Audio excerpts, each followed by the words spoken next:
Topic डालो। कल जितना बता दिया था क्लियर है, कंपोनेंट्स में तोड़ना, नाटक फलाना ढिमकाना, ठीक है। अब लिखो बेटा सब लोग multiplication of vectors, multiplication of vectors.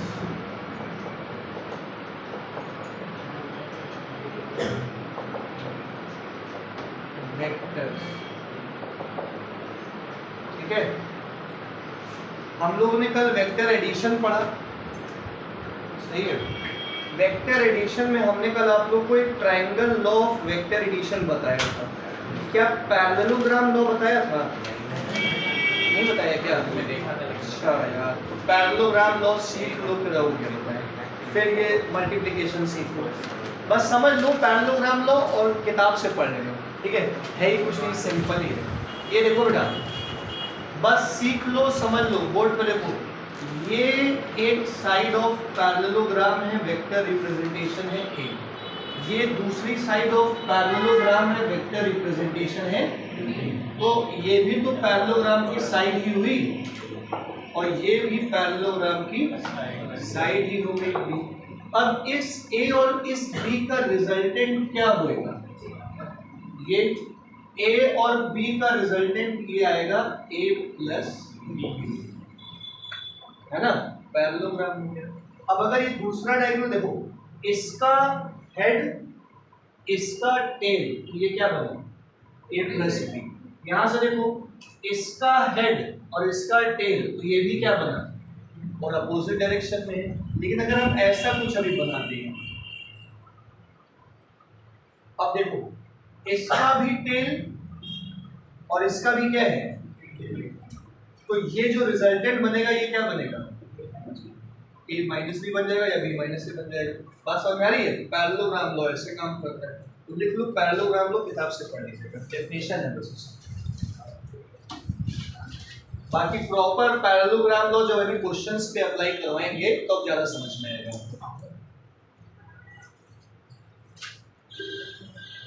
देखो, मल्टीप्लिकेशन ऑफ वेक्टर्स। देखो, एक तो होता है पहला मल्टीप्लिकेशन, लिखो बेटा इसमें case 1, multiplication of vector by a scalar, multiplication of vector by a scalar,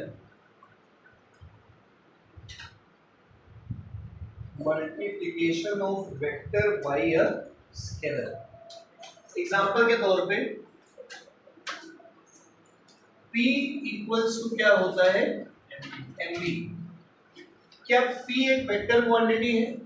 तो P के ऊपर क्या लग गया? वेक्टर।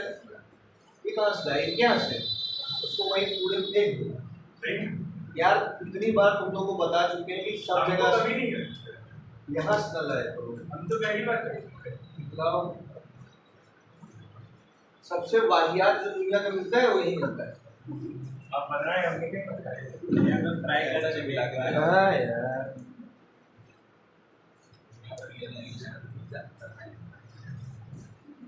हाँ, तो P वेक्टर क्वांटिटी है, मास कौन सी क्वांटिटी है? स्केलर। वेलोसिटी कौन सी क्वांटिटी है? तो जब एक वेक्टर में स्केलर मल्टीप्लाई करते हैं तो इस तरह से कुछ दिखाई देता है। एग्जांपल के तौर पे मान लो वेलोसिटी दी हुई है 2i + 3j + 4k मीटर पर सेकेंड, सही है। और मास ऑफ बॉडी दिया है 3 किलो। तो मोमेंटम जो आएगा वो आएगा 3 × 2i + 3j + 4, कर दो मल्टीप्लाई, 6i + 9j + 12k, ये आ गया यूनिट के साथ। तो ये हो गया वेक्टर का मल्टीप्लिकेशन स्केलर के साथ। नहीं समझ में आया? इसके बाद केस 2 लिखो। हाँ चलिए लिखो।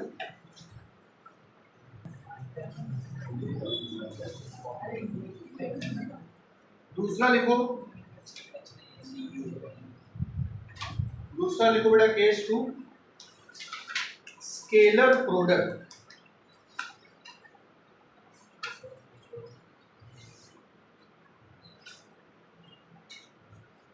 स्केलर प्रोडक्ट ब्रैकेट में डॉट प्रोडक्ट, स्केलर प्रोडक्ट कहो या ब्रैकेट में क्या कहोगे, DOT डॉट, ठीक है।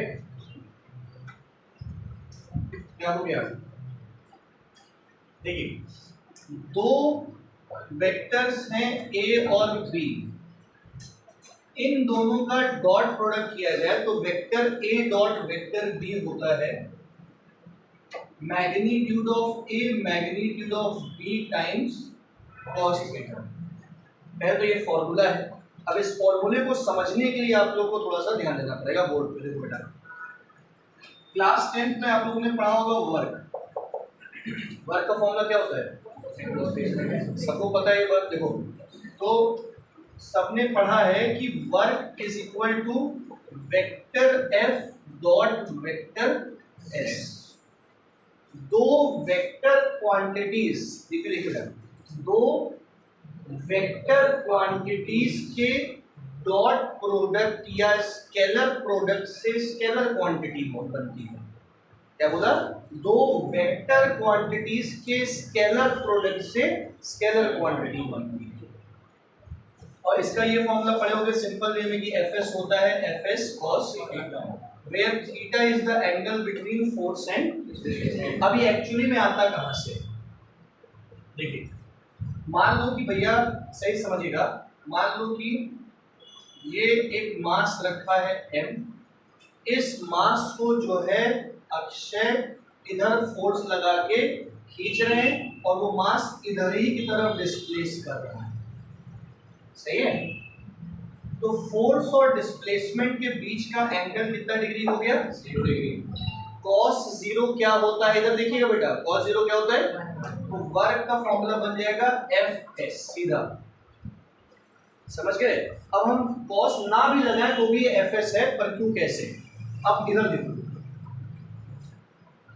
मान लो इस मास M पे इधर की तरफ फोर्स लगाया गया और डिस्प्लेसमेंट किधर की तरफ हो रहा है, इधर की तरफ हो रहा है, और फोर्स और डिस्प्लेसमेंट के बीच का एंगल कितना है, थीटा है। तो हमको बस इतना बताइए कि इधर साइड फोर्स और डिस्प्लेसमेंट एक ही डायरेक्शन में थे। हमको बस इतना बता दो, कल जो हमने बताया था, अगर ये F है तो F का कौन सा कंपोनेंट S के डायरेक्शन में, F का कौन सा कंपोनेंट S के डायरेक्शन में, X कंपोनेंट जिसे कहा जाएगा F cos थीटा, जो कल हमने आपको बताया था। तो इसका मतलब अगर हम वर्क निकालने को कहें तो पिछली बार F इंटू S था, अब की बार क्या हो जाएगा, F cos थीटा S, समझ गए, जो कि अल्टीमेटली बन जाता है Fs cos थीटा, जब F और S के बीच में कुछ ना कुछ एंगल हो। तो जब स्केलर क्वांटिटी निकालनी है हम लोग को, तो जो दो वेक्टर क्वांटिटीज मल्टीप्लाई होती हैं वो सेम डायरेक्शन वाली मल्टीप्लाई होती है, जिससे ये फॉर्मूला जनरेट होता है। मतलब डिस्प्लेसमेंट जिधर हो रहा हो, फोर्स का वही कंपोनेंट उससे मल्टीप्लाई कीजिए जो डिस्प्लेसमेंट के डायरेक्शन में। नहीं समझ में मेरी बात, तो ये F, तो ये F cos थीटा S से मल्टीप्लाई हो गया। आ गया समझ में, देखो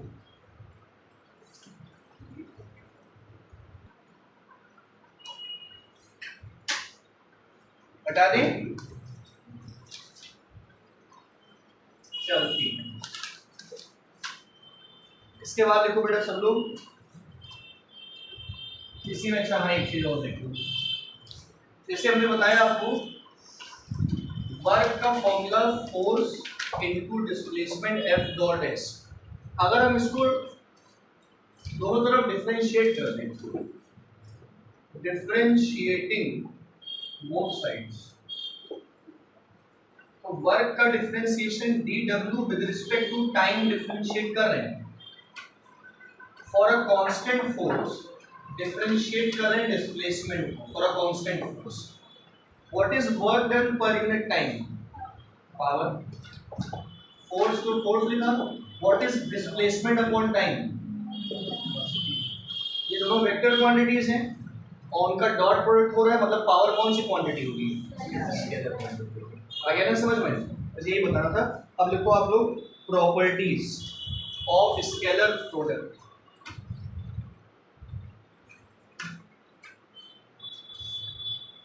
properties of scalar product.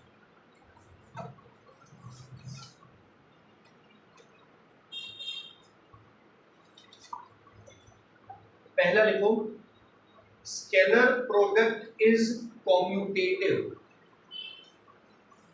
Scalar product is commutative.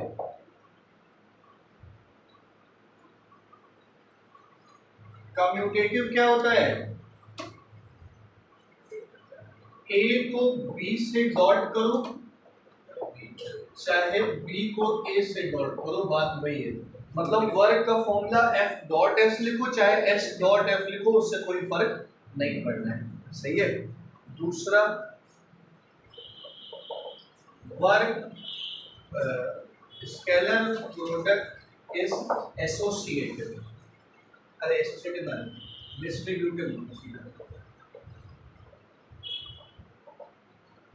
Scalar product is distributive.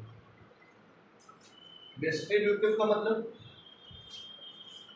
जैसे ये ए डॉट बी प्लस सी अगर लिखा है मान लीजिए, तो हम इसको लिख सकते हैं A dot B plus A dot सी।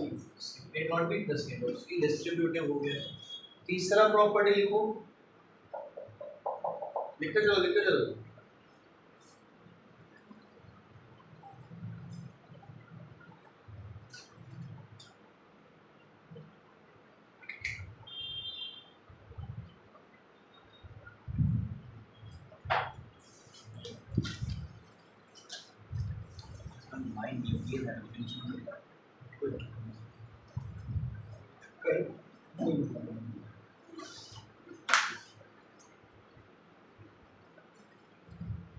हाँ भैया, तीसरा लिखो, if two vectors are mutually perpendicular.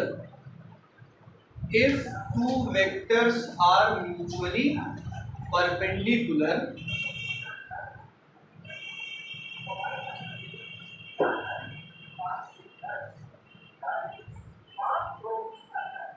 then their dot product is equals to 0.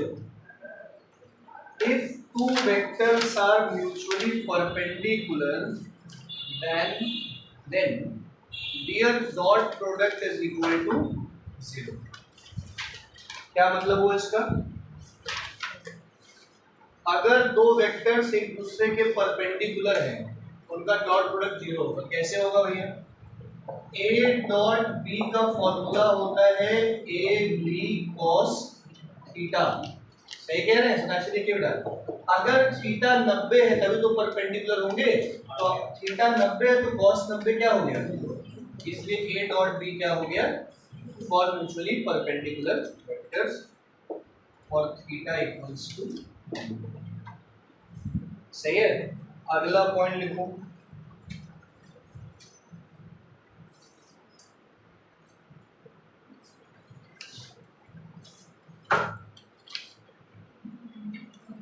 यहाँ पे समझ में आ गया?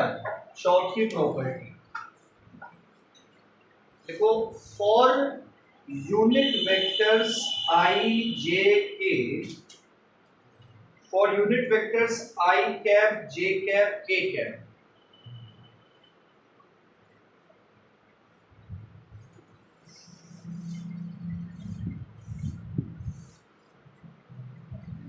देखो भैया आई कैप कौन सी एक्सिस का यूनिट वेक्टर है? वाई एक्सिस के लिए जे, जेड एक्सिस के लिए ए। तो देखो सब लोग ध्यान देना बेटा, आई डॉट आई का मतलब I magnitude of I cos theta. एक समझा दे, बाकी समझ जाओगे अपने आप। A dot B magnitude of A, magnitude of B क्या बन गया? Cos theta.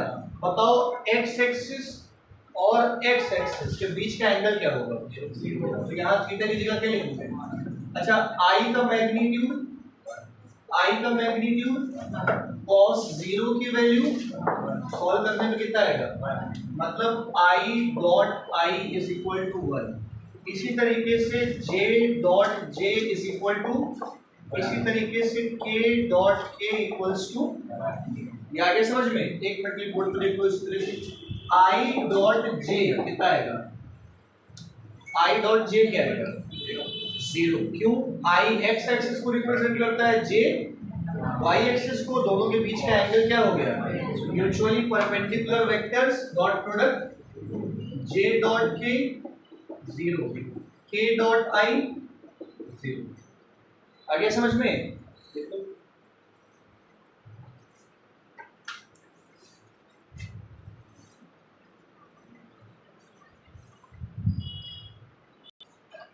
ठीक है। अब जैसे मान लीजिए आप लोग बेटा देखिएगा, ये प्रॉपर्टीज हो गई, ठीक है, ये प्रॉपर्टीज हो गई है। अब हम लोग को जो है क्वेश्चन करना है। देखिए मान लीजिए कि एक वेक्टर दे दिया a i plus 2j minus 3k, एक वेक्टर दे दिया b 3i plus j plus 2k, ये दो वेक्टर दे दिया। अब कहे कि दोनों वेक्टर्स का डॉट प्रोडक्ट निकालो, a डॉट b निकालो। तो a डॉट b करने के लिए a की जगह a लिखा और b की जगह b लिखा। अब देखो बेटा, ये i वाला इन तीनों से ये मल्टीप्लाई करेगा, ये j वाला इन तीनों से मल्टीप्लाई करेगा, ये k वाला इन तीनों से मल्टीप्लाई करेगा, एक एक करके। i वाला जब i से करेगा तो 1 आएगा, i डॉट 3i इज 3, क्योंकि i डॉट i क्या हो गया, i डॉट j क्या हो गया, i डॉट k क्या हो गया। टेक्निकली ये बात समझ गए होंगे कि i वाला i से करेगा तो कुछ आएगा, j वाला j से, k वाला, बाकियों को मल्टीप्लाई करने की जरूरत ही नहीं है। तो i dot 3i 3 plus 2j dot j क्या बचेगा, प्लस माइनस 3 इंटू 2 माइनस, कितना आ गया 0 नहीं सही, 5 माइनस 6 बचा माइनस 1, क्योंकि हमने तो फॉर्मूला ही नहीं खोला a डॉट b का, a b cos थीटा, हमको तो वेक्टर फॉर्म में दिया है ना वो सब। अरे मतलब ये समझ गए तुम लोग।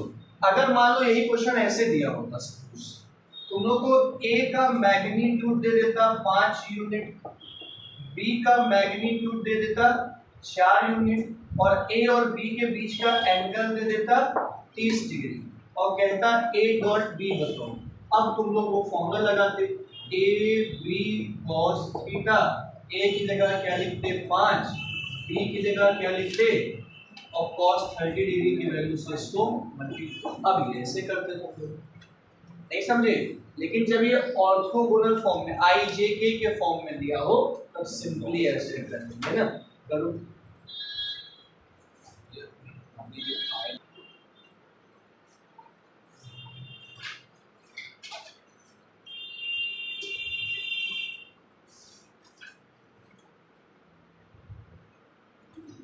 एक क्वेश्चन है, दिल्ली लो तो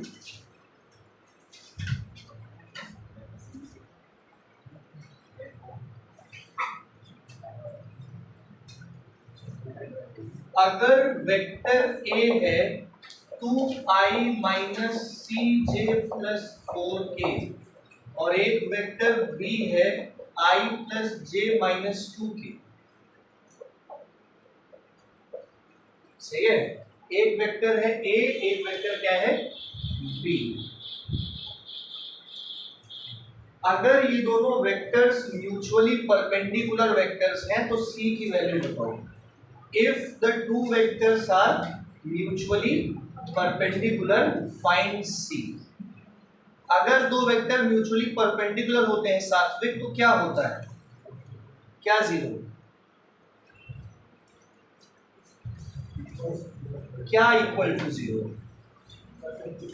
अरे नहीं, मतलब इक्वल टू 0 में हम कुछ तो लिखेंगे ना इधर side, dot product 0, Satvik a dot b equals to 0 अगर बोल दे म्यूचुअली परपेंडिकुलर। तो सब पर डॉट करा दो घंटा।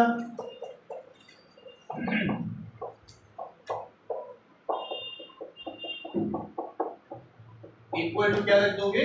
0। तो भैया ये किससे मल्टीप्लाई होगा Shivana? 2i into I 2 cj into J minus C 4 टू जा माइनस 8 ये प्लस माइनस तो माइनस कितना है minus 6 minus C equal to 0 C कितना आ गया माइनस 6। नहीं समझ में आया? नहीं कह रहा हूँ।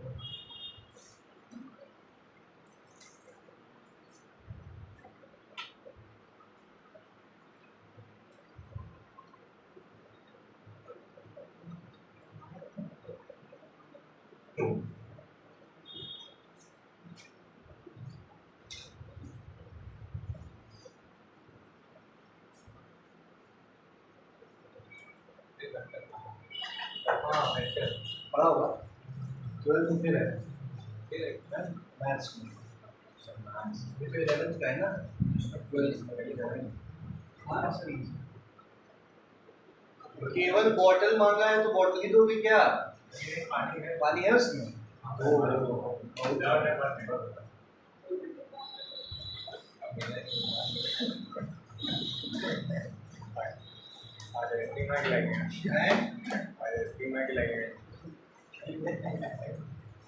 चलो देखो बेटा इसके बाद एंगल बिटवीन टू वेक्टर्स, दो वेक्टर्स के बीच का एंगल कैसे निकाला जाए?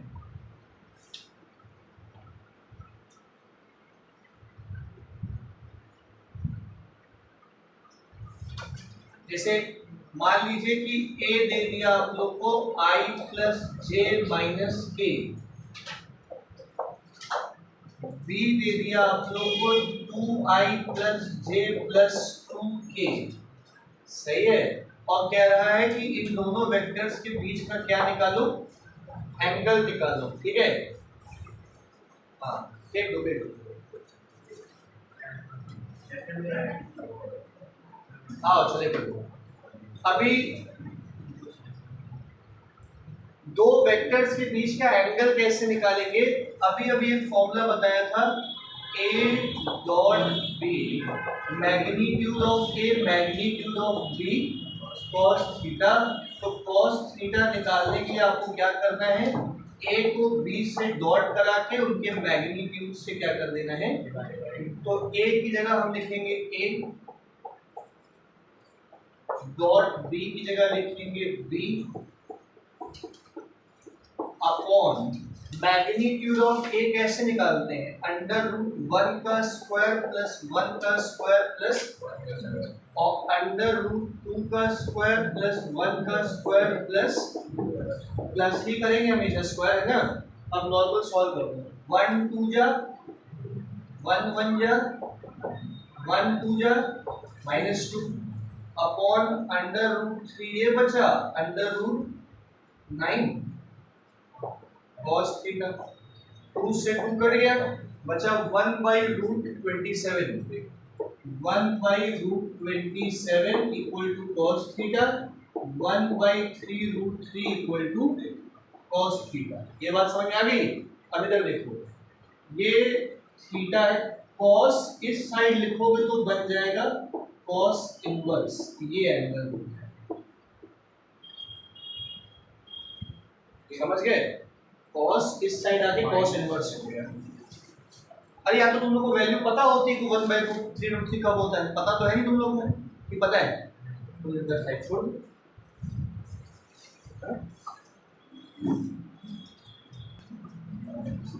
अगर i j ना दिए हो तो वो 0 0 है।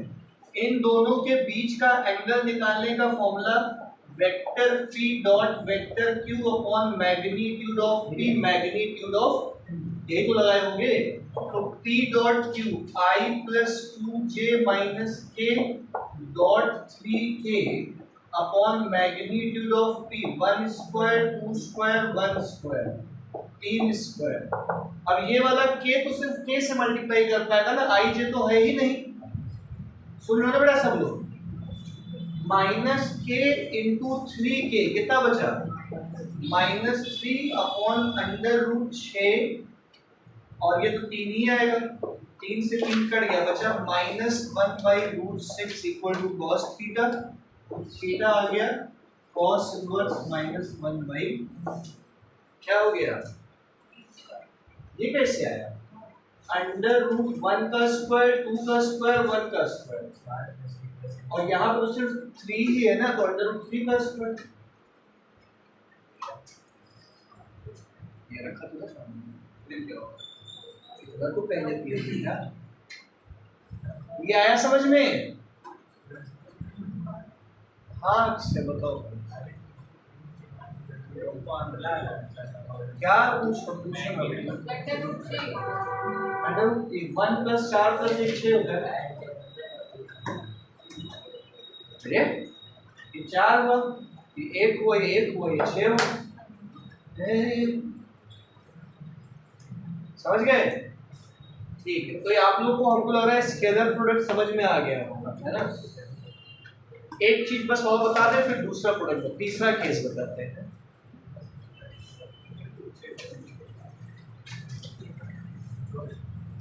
जैसे आपसे बोला जाए A.A क्या होगा, क्या लिखोगे बेटा? A.A तो क्या लिखोगे? A cos 0, A और A के बीच का एंगल क्या होगा? सेम ही तो है, तो A स्क्वायर बचेगा। दो सेम वेक्टर्स के डॉट प्रोडक्ट को उनके वेक्टर का स्क्वायर कह देते हैं। B dot B, B square, Akshay dot Akshay, Akshay square, ठीक है? फिर लिखिए बेटा सब लोग दूसरा, तीसरा केस, ये अपना वेक्टर प्रोडक्ट और ब्रैकेट में क्रॉस प्रोडक्ट,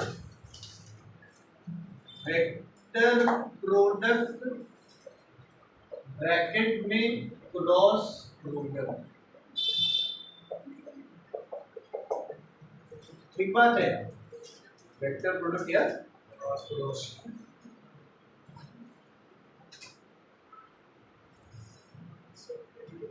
ये देखिए इसको कैसे देखेंगे बेटा? A cross B cross, A dot था, अभी क्या हो गया? क्रॉस। इसको रिप्रेजेंट करते हैं magnitude of A magnitude of B sine theta into एक यूनिट वेक्टर भी होता है, ये फॉर्मूला है। Vector A cross vector B, A B sine theta unit vector n।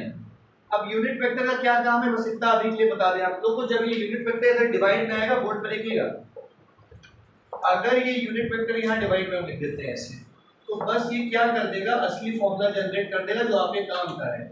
A cross B को यूनिट वेक्टर से डिवाइड कराओगे तो मैग्नीट्यूड बन जाएगा। ये आपके काम का फॉर्मूला है जो यूज होगा आपके लिए। नहीं समझ पाए? Magnitude of A cross B is magnitude of A magnitude of B sin theta. अब ये कहाँ काम आता है देखना है क्या? पहले ये समझ लो, पहले पूरा एक तरह से फील आ जाएगा, अभी लिखना आराम से। दो वेक्टर क्वांटिटीज हैं, जैसे आप लोग देखिएगा बेटा, D वेक्टर क्वांटिटी है, perpendicular distance from the axis of rotation multiplied by F, क्या बनाएगा? What is the product of perpendicular distance from the axis of rotation and the magnitude of force moments or या movement of D? हमने F into D नहीं बोला, हमने D into F लिखवाया है, क्योंकि ये सही फॉर्मूला है। F into D नहीं होता है, जो 10 तक पढ़ते हैं ना, force into perpendicular distance from the axis of rotation, वो नहीं होता है, ये होता है सही फॉर्मूला। फिलहाल ये माइनस साइन आ जाता है।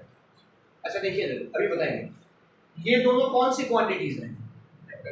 दो वेक्टर क्वांटिटीज का क्रॉस प्रोडक्ट करने से वेक्टर क्वांटिटी ही बनती है। दो वेक्टर क्वांटिटीज का डॉट कर रहे थे तो क्या बन रही थी? दो वेक्टर क्वांटिटीज के क्रॉस से वेक्टर ही तैयार होते हैं। समझ गए मेरी बात? मतलब इस वेक्टर क्वांटिटी का कुछ डायरेक्शन भी होगा। टॉर्क का डायरेक्शन हम लोग कैसे पता करते हैं?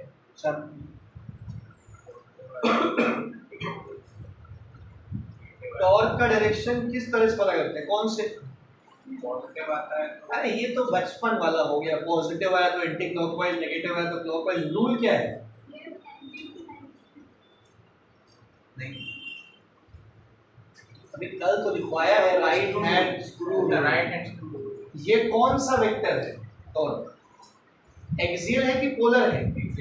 एक्सियल वेक्टर है, तो एक्सियल वेक्टर है तो राइट हैंड स्क्रू रूल से इसका डायरेक्शन निकलेगा। बताया थे कल ऐसे भूल गए क्या? चलो फिलहाल एक चीज और बता दें इसके बारे में, दो वेक्टर क्वांटिटीज और इसके बारे में ध्यान दे दें आप लोग को। इधर बोर्ड पे लिखिएगा बेटा, इन दोनों के बीच का एंगल क्या होगा? थीटा। डी और एफ के बीच का एंगल क्या होगा विनायक? थीटा। लेकिन ये जो टॉर्क होगा ये इन दोनों के म्यूचुअली परपेंडिकुलर होगा। मान लो कि भाई डी ये लग रहा है, मान लो कि एफ ये लग रहा है, एफ मतलब ये ऐसे है, इधर की तरफ perpendicular distance from the axis of rotation है और फोर्स इधर की तरफ लग रहा है। इन दोनों के बीच का एंगल कितना है? थीटा है, जो भी एंगल इनके बीच का, ठीक है। लेकिन जो टॉर्क लगेगा वो या तो मतलब वो जो टॉर्क लगेगा वो इन दोनों के म्यूचुअली परपेंडिकुलर होगा। मतलब टॉर्क का डायरेक्शन ऐसा डायरेक्शन होगा जो फोर्स, इधर इधर देखो, फोर्स और डी दोनों के म्यूचुअली परपेंडिकुलर होगा। मतलब किधर होगा? साथ देखो जरा, हमने क्या बोला? वेक्टर प्रोडक्ट की खासियत ये है कि जिन दो चीजों का वेक्टर करार है प्रोडक्ट, उनके बीच में कोई भी एंगल हो दैट इज थीटा, लेकिन जो उनसे बनता है टॉर्क या जो भी उसका जो एंगल होगा वो उन दोनों फिजिकल क्वांटिटीज के म्यूचुअली परपेंडिकुलर होगा। तो इन दोनों के म्यूचुअली परपेंडिकुलर या तो ऊपर या तो नीचे, या तो नीचे। नहीं समझे? और वो राइट हैंड स्क्रू रूल से निकालेंगे कि ऊपर है कि नीचे है, ऊपर है कि नीचे है, नीचे है, वो तो बात की बात होगी ना। ये समझ आया? क्या बोला हमने? इन दोनों के बीच का एंगल क्या है? इसका एंगल इन दोनों के म्यूचुअली हमेशा निकालेंगे कैसे? समझ गए? लिखो,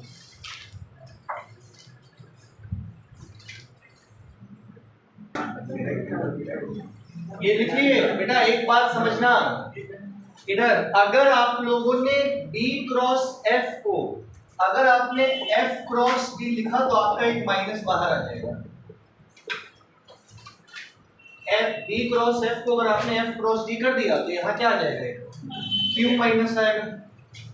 D क्रॉस F से टाउ का जो डायरेक्शन अगर आ रहा है तो वो ऊपर आ रहा है मान लो, तो F क्रॉस D करने से टाउ का डायरेक्शन क्या हो जाएगा? रिवर्स हो जाएगा, जिससे क्या साइन आ जाएगा। सही है? अब देखो properties, properties of vector product, ये हटा देना है।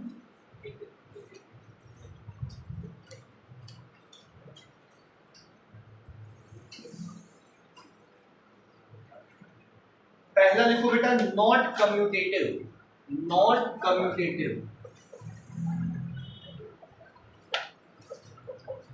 वेक्टर प्रोडक्ट कम्यूटेटिव नहीं होता है, मतलब A क्रॉस B और B क्रॉस A बराबर नहीं होंगे। अगर होते तो दोनों मामले सही होते। तो इसका मतलब ये बताओ शांतनु, A क्रॉस B किसके बराबर होगा? माइनस B क्रॉस A के बराबर। सही है? दूसरा लिखो, डिस्ट्रीब्यूटिव होता है, डिस्ट्रीब्यूट तो कर सकते हो, मतलब A का क्रॉस अगर B प्लस C से करोगे तो इसको लिख सकते हो A cross B plus A cross C। समझे?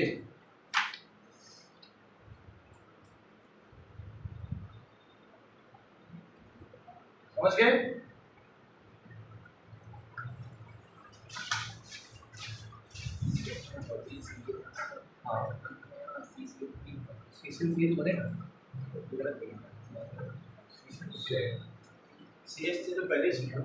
हाँ भी देखो, तीसरी प्रॉपर्टी लिखो, cross product of two parallel vectors is zero. Cross product of two parallel vectors is zero. Perpendicular vectors का डॉट प्रोडक्ट जीरो होता था, पैरेलल वेक्टर्स का क्रॉस प्रोडक्ट जीरो होगा। दो पैरेलल वेक्टर होंगे तो उनके बीच का एंगल क्या होगा? जीरो, और साइन जीरो क्या होता है? इसीलिए ए क्रॉस बी क्या आएगा? नहीं समझ में आया? आ गया ना?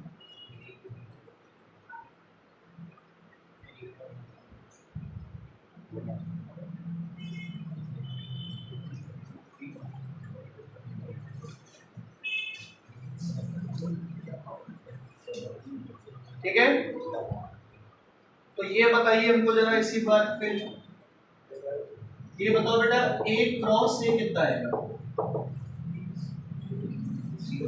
जीरो। क्यों जीरो आएगा ए क्रॉस से? क्योंकि ए और ए तो सेम डायरेक्शन में होंगे ना, जीरो आ जाएगा। बी क्रॉस बी जीरो, सी क्रॉस सी जीरो। ठीक है, फिर ये सारी प्रॉपर्टीज दिख रही है। फिर देखो बेटा चौथी प्रॉपर्टी लिखो, मल्टी, मत लिखो मत, समझो बस, समझो। ये हमको ये बताओ, आई क्रॉस जे क्या है?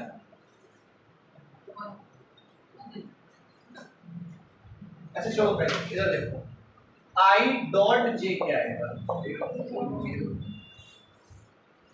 आई क्रॉस जे कैसे? आई क्रॉस जे मतलब आई कौन सी एक्सिस है? जे कौन सी एक्सिस है? तो इसका जो रिजल्टेंट आएगा उसका फॉर्मूला बनेगा magnitude of I magnitude of J sine theta. और इन आई और जे के बीच का एंगल कितना है? 90। साइन 90 कितना होता है? 1। आई का 1 जे का 1 साइन 90 क्या होना चाहिए? लेकिन आप यहाँ पे एक चीज भूल रहे हो, यूनिट वेक्टर लिखा है इसमें।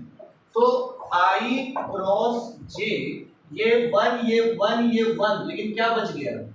यूनिट वेक्टर बच गया। अब बताओ आई और जे से मिलके बनने वाला जो यूनिट वेक्टर होगा वो क्या होगा?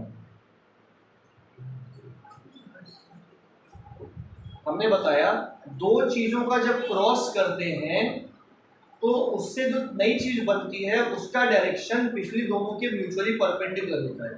तो एक्स एक्सिस आई बता रहा है, के बनेगा। आई और जे से क्या बनेगा? के। नहीं समझ पाए कैसे के बनेगा? आई जे तो इन दोनों के म्यूचुअली परपेंडिकुलर कौन है? जेड। मतलब क्या बनेगा? आई क्रॉस जे से के बनेगा कि माइनस के बनेगा? इसलिए अब राइट हैंड रूल से निकला जाएगा, है ना? देखो भैया समझो, ऐसे बता दे रहे तुम लोग को ज्यादा याद रहेगा। आई जे और के, ये एंटी, आप लोग ने पढ़ा है ना एंटी क्लॉकवाइज प्लस लेते हैं।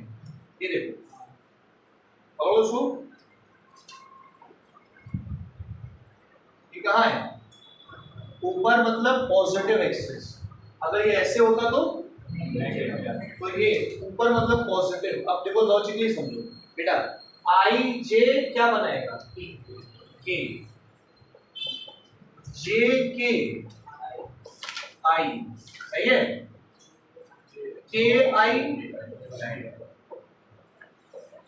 जे, सही है? आई जे के आई जे जे के। अब इसका उल्टा लिखते हैं, जे क्रॉस के, जे क्रॉस आई, जे क्रॉस आई। ये क्लॉकवाइज हो गया ना, माइनस के, समझ गए? के क्रॉस जे माइनस आई क्रॉस के माइनस। तो क्लॉकवाइज चलोगे तो प्लस रहोगे, anti clockwise sorry anti clock चलोगे तो प्लस रहोगे, क्लॉक चलोगे तो। अब ये समझ में आ गया होगा पूरा कंसेप्ट? राइट हैंड रूल समझ में आ गया? आई क्रॉस आई क्या है? 0। जे क्रॉस जे के क्रॉस के वो सेम का क्रॉस तो जीरो ही है।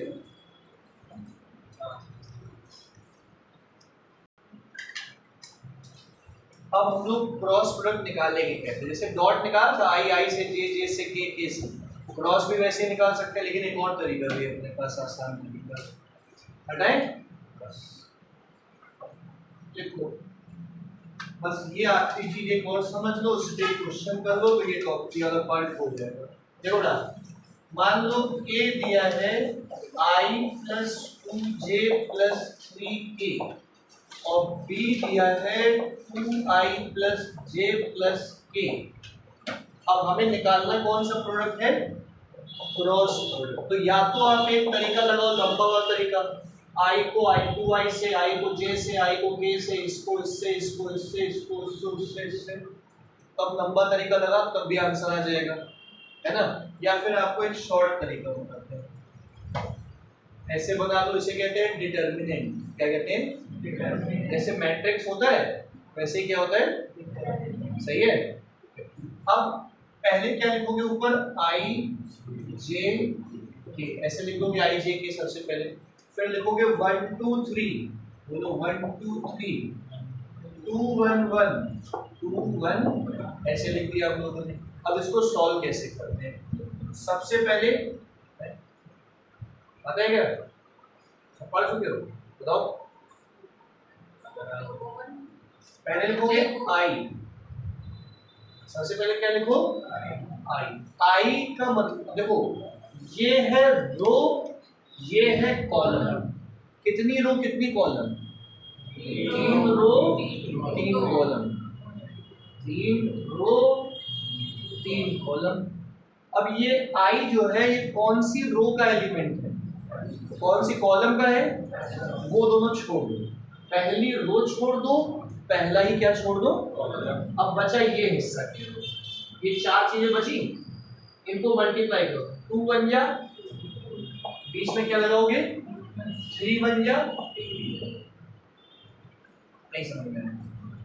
फिर लिखोगे बीच वाला j, माइनस में लिखना, बीच वाले को माइनस में लिखते हैं। j जो है वो सेकंड रो का एलिमेंट है, और सॉरी फर्स्ट रो का एलिमेंट है, सेकंड, तो बचा ये और ये, 1 बन जा, 2 3 जा, समझ गए।